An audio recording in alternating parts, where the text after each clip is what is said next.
L'Algérie est-elle une nation souveraine et indépendante ou une sorte de prison où le peuple est opprimé?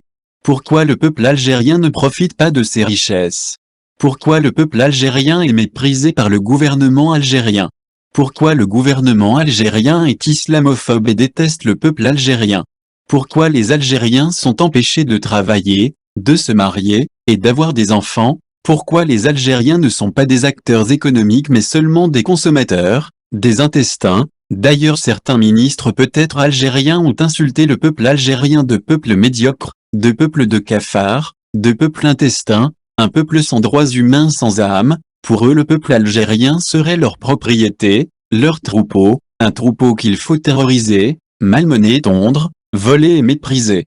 En réalité le FLN n'a pas gagné la guerre mais le FLN a probablement été créé par la France et l'OTAN. Le vrai FLN a été décimé par les armées des frontières tunisiennes et marocaines qui n'ont jamais tiré un seul coup de feu contre l'armée française.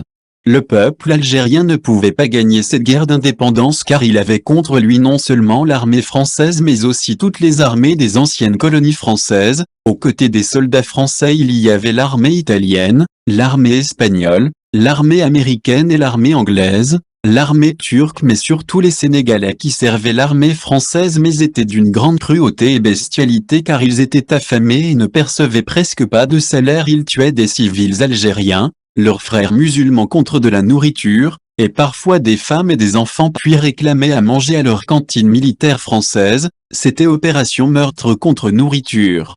Que cachent les accords d'Évian? Tous les signataires suisses, français ou algériens ont été assassinés?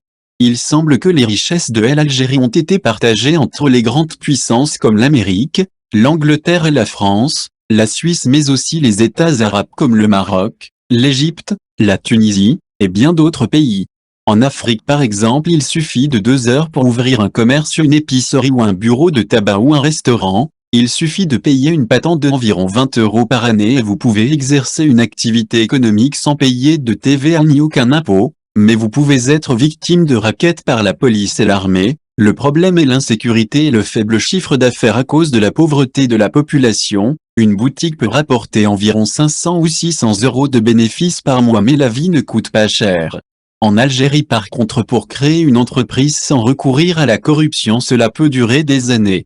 En conclusion l'Algérie ne se développe pas car le gouvernement sabote son développement pour faire plaisir aux grandes puissances et créer une dépendance artificielle de l'Algérie pour doper les importations et ainsi gonfler artificiellement les exportations des pays comme l'Europe ou la Chine.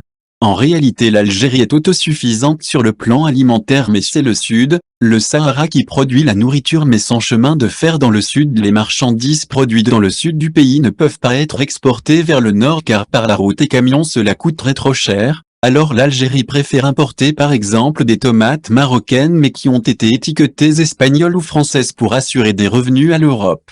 Certaines routes en Algérie dans le sud sont en fait des zones militaires donc sans hôpitaux, sans aucune station-service. Si un camion tombe en panne, le chauffeur sans l'aide des autres Algériens pourrait mourir de soif ou de faim. Parfois un chauffeur doit parcourir 300 km pour trouver une station-service ou un restaurant. Par contre des barrages militaires il y en a partout. L'avenir de l'Algérie est le Sahara mais il semblerait que le Sahara ait été vendu ou donné aux grandes puissances et n'appartient plus au peuple algérien. Même le peuple algérien aurait été vendu comme si le peuple algérien était un troupeau de moutons. Avec ses ressources naturelles importantes en gaz et en pétrole, sa jeunesse éduquée et volontaire, l'Algérie dispose de nombreux atouts. Pourtant, beaucoup d'Algériens se définissent comme un peuple pauvre pour un pays riche. Car l'autoritarisme du pouvoir, les freins à la création d'entreprises, l'état déplorable des infrastructures et de l'agriculture laissent le pays entravé de toutes parts. Sans compter la vie quotidienne souvent compliquée, les coupures d'internet, d'eau, d'électricité, des coupures de gaz et de téléphone rendent la vie difficile. Depuis 1976 et un embargo décidé par Giscard suite aux nationalisations du pétrole algérien par Boumedienne, le peuple algérien ne dispose plus d'ascenseurs. Tous les ascenseurs sont en panne, comme le pays est en panne d'ascenseurs et ne décolle pas économiquement. Des personnes âgées ou des handicapés vivent dans des immeubles aux étages élevés sans ascenseur et parfois sans eau. Il est difficile pour une personne âgée de monter au 5e étage d'un immeuble à pied avec 6 bouteilles d'eau sous le bras. Pourtant le secteur de la maintenance des ascenseurs pourrait créer des milliers d'emplois et faciliter la vie des Algériens, mais le gouvernement semble prendre du plaisir à torturer le peuple algérien. Le peuple algérien subit un véritable génocide, le pays compte au moins 15 millions de célibataires, les Algériens subissent un plan d'extermination semblable à celui des musulmans ouïghours en Chine, aussi un pays dominé par une banque centrale Rothschild.